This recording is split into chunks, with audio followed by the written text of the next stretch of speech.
mayroong isang mamahalin, sasambahin. Sa buhay natin mayroong isang bukod tangi sa lahat, at iibigin ng tapat.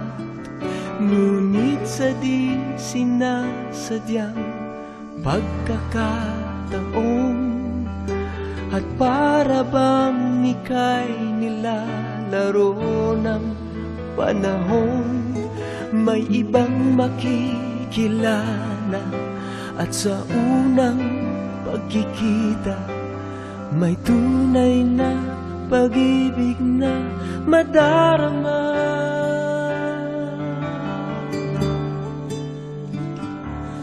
Bakit ba hindi ka nakilala nang ako'y malaya pa, at hindi ngayon ang puso ko'y may kapiling na?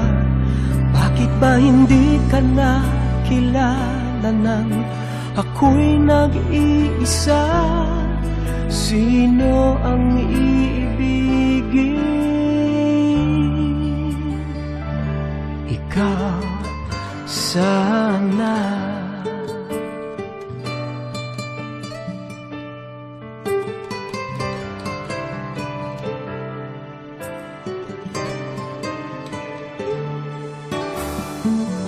Di mo napapansin sa bawat araw na kasama mo siya,